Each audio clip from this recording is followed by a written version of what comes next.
সুপ্রিয় অষ্টম শ্রেণীর শিক্ষার্থীরা, আজকে আমরা আলোচনা করব তোমাদের 2.1-এর 20 নম্বর সৃজনশীল প্রশ্নটি। এখানে উদ্দীপকে বলা হচ্ছে যে কোনো আসল 3 বছরের মুনাফা সরল মুনাফা সহ 28,000 টাকা এবং 5 বছরের সরল মুনাফা সহ 30,000 টাকা।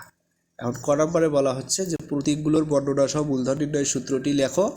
খ নম্বরে মুনাফার হার নির্ণয় করো। আর গ নম্বরে হচ্ছে একই হারে ব্যাংকে কত টাকা জমা রাখলে 5 বছরে মুনাফা আসলে 48,000 টাকা হবে। তাহলে ক নম্বর প্রশ্নের সমাধান।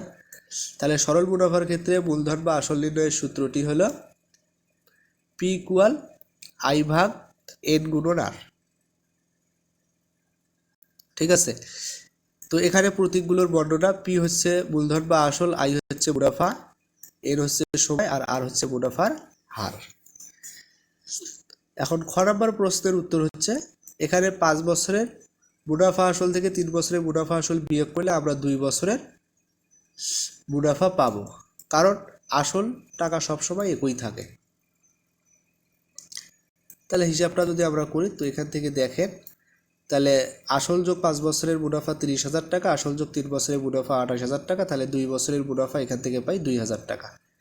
তাহলে এখন 2 বছরের মুনাফা 2,000 টাকা, তাহলে 1 বছরের মুনাফা কত হবে 1,000, আর 3 বছরের মুনাফা হবে 3,000 টাকা।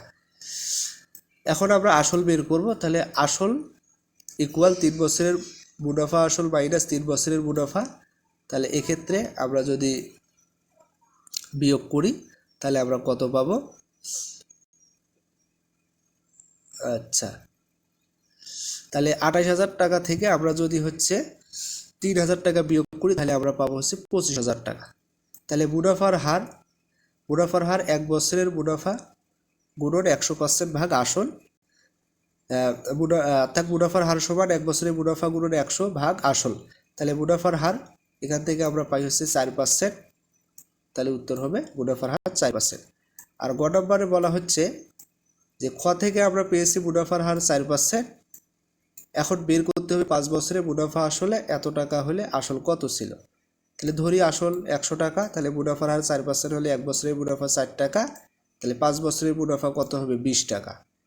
এখন 5 বছর পর মুনাফা আসল কত হবে 100 যোগ 20 = 120। তাহলে ঐকিক নিয়মের সাহায্যে আমরা লিখতে পারি মুনাফা আসল 120 টাকা হলে আসল 100 টাকা, মুনাফা আসল 1 টাকা হলে আসল হবে 100 ভাগ 120। তাহলে মুনাফা আসল 48,000 টাকা হলে আসল হবে 48,000 দ্বারা গুণ করব, তো এই ক্ষেত্রে আমরা হিসাব করলে পাই হচ্ছে 4,000 টাকা। তাহলে আমরা বলতে পারি উত্তর 4,000 টাকা জমা রাখলে 5 বছরের মুনাফা আসলে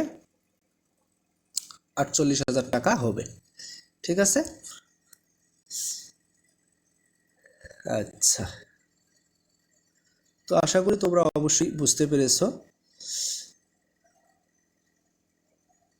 তাহলে এক্ষেত্রে আমাদের কি বলা ছিল গ নাম্বারে, তাহলে ঐকিক নিয়মে আসলটা আমরা বের করলাম। মুনাফা আসলে 120 টাকা হলে আসলে 100 টাকা, মুনাফা 1 টাকা হলে আসলে এত টাকা। তাহলে মুনাফা আসল 48,000 টাকা হলে আসল কত টাকা।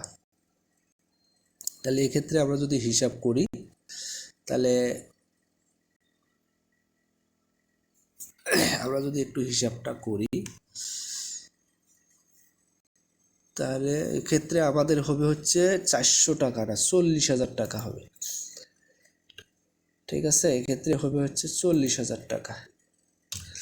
অর্থাৎ দেখেন আমরা যদি হচ্ছে এই 100 আর হলো 400 গুণ করি, তাহলে 4 আর 1 গুণ করলে 4 অক্ষে 4, তারপরে 100-র পরে 2টা শূন্য, 4-এর পরে 2টা শূন্য, মোটে 4টা শূন্য আমাদের বসাই দিতে হবে। তাহলে এক্ষেত্রে হবে আমাদের হচ্ছে 40,000 টাকা। ঠিক আছে, তাহলে 40,000 টাকা জমা রাখলে 5 বছরে মুনাফা আসলে 48,000 টাকা হবে।